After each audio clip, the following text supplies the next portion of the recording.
21 अगस्त 2023 12 जून को हमने एक लंबा वीडियो बनाया था जो एक ऑर्डिनेंस आया था। महाराष्ट्र सरकार ने उसको नोटिफाई किया था और जिसमें एक्टिव और इनएक्टिव मेंबर्स के लिए ये प्रावधान था। वो पहले प्रावधान विड्रॉ कर दिया था, वापस वो लोग जून में ये प्रावधान लेके आए और हमने कहा था कि ये आपको विड्रॉ करना चाहिए क्योंकि ये मेंबर्स के हित में नहीं है और मैनेजिंग कमेटी इसको मिसयूज कर सकती है। तो हम पहले वो वीडियो देखते हैं और फिर हम देखते हैं कि क्या हुआ इसके अंदर। 12 जून 2023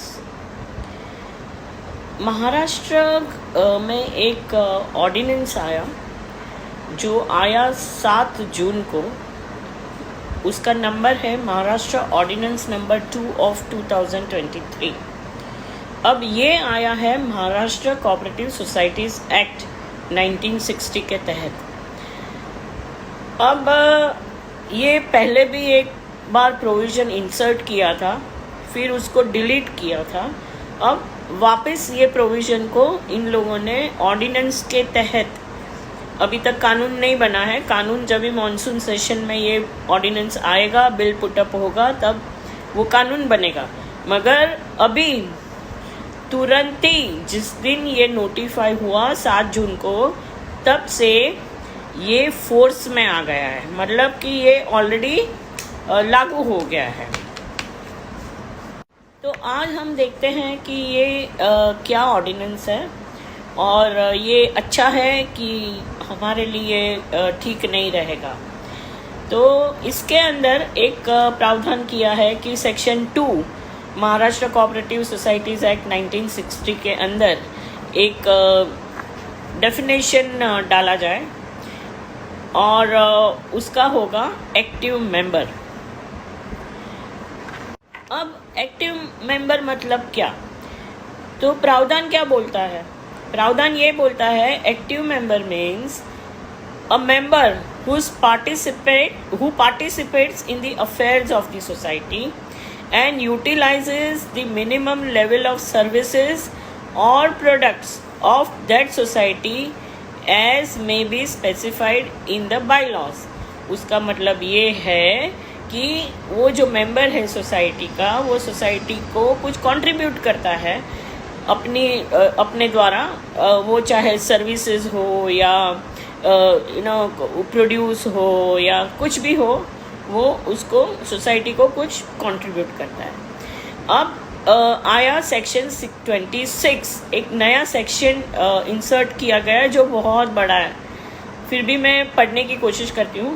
26 A member shall be entitled to exercise such rights as provided in the Act, rules and bylaws, provided that no member shall exercise rights until he has made such payment to the society in respect of membership or acquired such interest in the society as may be prescribed and specified under bylaws of that society from time to time. Provided further that in case of increase in minimum contribution of member in the share capital to exercise right of membership, the society shall give a due notice of demand to the member and give reasonable period of time to comply with। फिर आगे क्या बोलता है, मतलब कि मतलब जब तक ये जो मेंबर है वो अपनी एंट्री फ़ी नहीं दे देते, ट्रांसफ़र फ़ी नहीं दे देते और सोसाइटी चार्जेस नहीं देते थे, तब तक वो सोसाइटी मेंबरशिप का स्टेटस एंजॉय नहीं कर सकते और वो बायलॉज के अंदर जो स्पेसिफाई किया है उसी हिसाब से चलेगा। और आगे क्या बोलता है ये प्रोविज़न, दैट सपोज कोई इंक्रीज हुआ, मतलब कोई बढ़ोतरी हुई मिनिमम कंट्रीब्यूशन पर शेयर कैपिटल, या तो फिर सपोज 100 रुपये की जगह 200 रुपया हो गया, तो सोसाइटी ने इस इंक्रीज का ड्यू नोटिस देना चाहिए, डिमांड नोटिस देना चाहिए और रीज़नेबल टाइम देना चाहिए पेमेंट के लिए।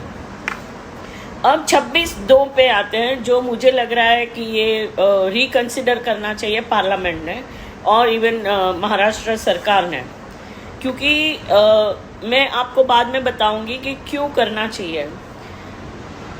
It shall be the duty of every member. ये प्रावधान क्या बोलता है? ये कहता है कि it shall be duty of every member of a society to attend at least one general body meeting within a consecutive period of 5 years। तो वो ये कहता है प्रावधान कि हर एक मेंबर ने जनरल बॉडी AGM जो है वो 5 साल में एक बार अटेंड करनी चाहिए। तो आगे क्या कहते हैं ये प्रावधान कि provided that nothing in this clause shall apply to the member whose absence has been condoned by general body meeting. मतलब कि वो जो मेंबर है उन्होंने जनरल बॉडी को ये कहा है कि आई एम सॉरी, मैं आपका मीटिंग अटेंड नहीं कर सकता हूँ क्योंकि मैं शायद बाहरगाँव हूँ या मैं अब्रॉड हूँ या मेरी तबीयत ठीक नहीं है। इधर एक चीज़ है, सरकार ने एक प्रावधान इसमें ऐड करना चाहिए कि इन लोगों ने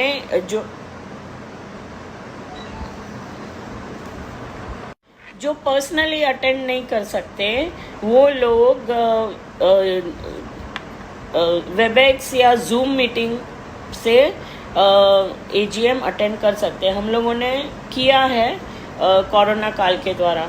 तो शायद जो मैं बोल रही हूँ वो हिच जो है, जो मुझे ऐसा लग रहा है कि ये मैनेजिंग कमेटी मिसयूज़ कर सकती है, तो उसको रोकने के लिए ये एक प्रावधान डालना चाहिए, जो मैं रिक्वेस्ट करूँगी स्टेट गवर्नमेंट को कि ये इसको कंसिडर करें।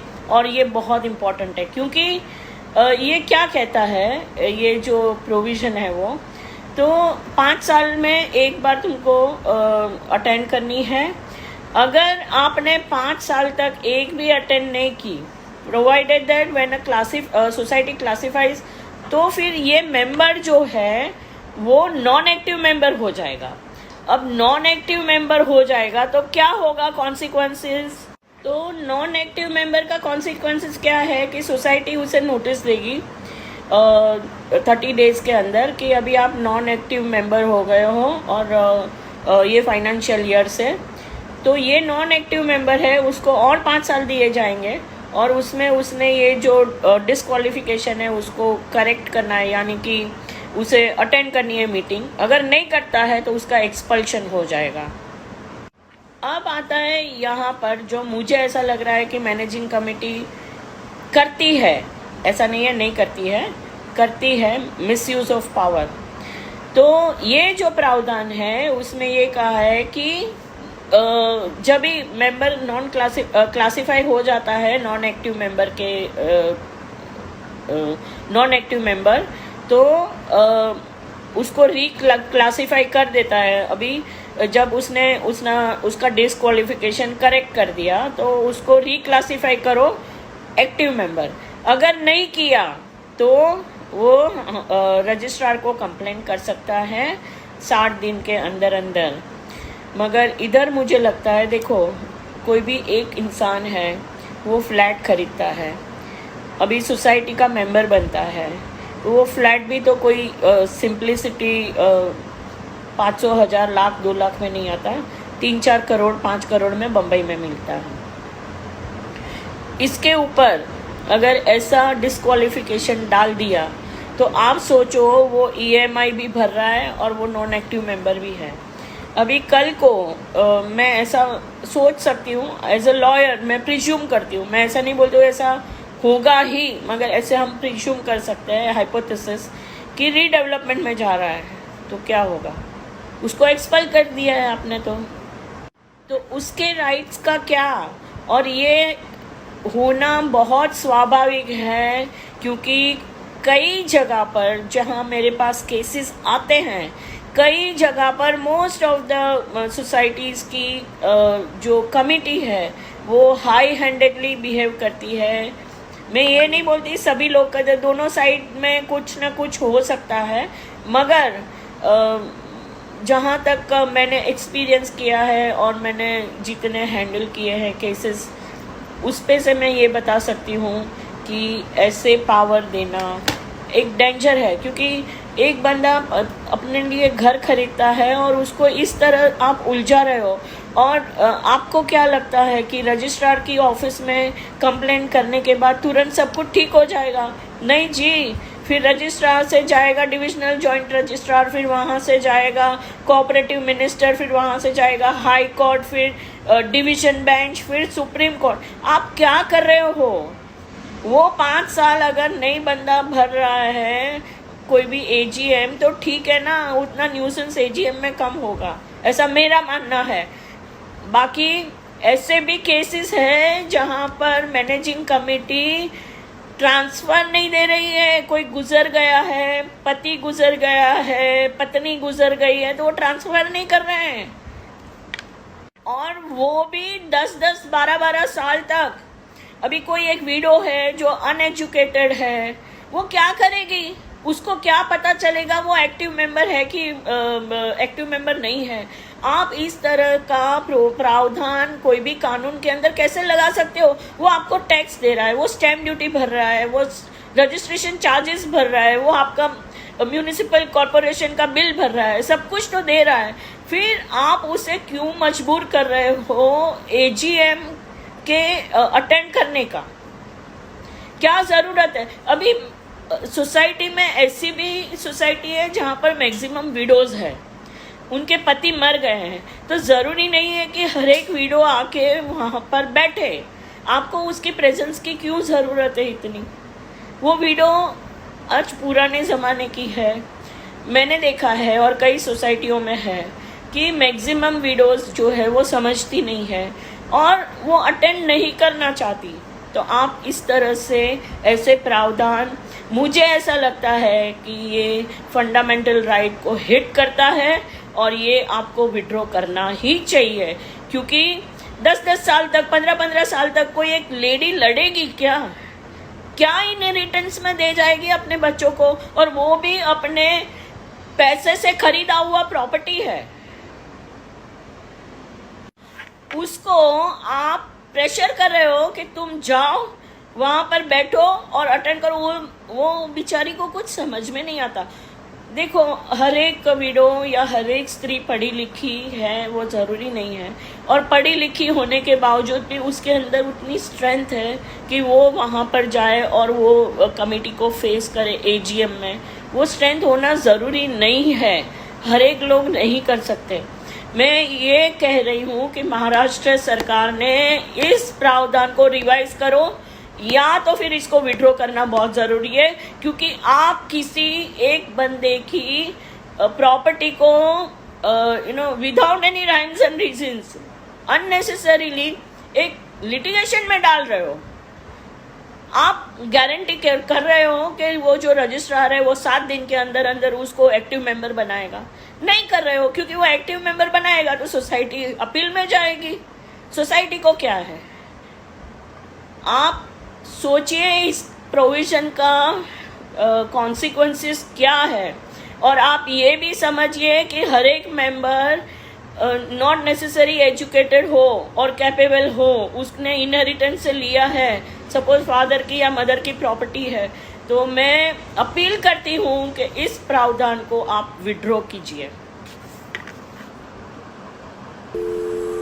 जैसे हमने कहा था कि ये ऑर्डिनेंस विड्रॉ होना चाहिए, तो आज की जो ताज़ा खबर है उस हिसाब से हमें जानकारी मिली है कि ये जो ऑर्डिनेंस है जून का वो विड्रॉ हो चुका है। तो इसकी इफ़ेक्ट क्या आएगी? तो इसकी इफ़ेक्ट ये आएगी कि कोई ज़बरदस्ती नहीं है कि आपको 5 साल में एक बार एजीएम अटेंड करना है, और आपका अगर नहीं किया तो आपका जो वोटिंग राइट है वो कोई अफेक्ट नहीं होगा, और आप वोटिंग राइट एजीएम नहीं अटेंड करने के बावजूद भी एक्सरसाइज कर सकते हैं।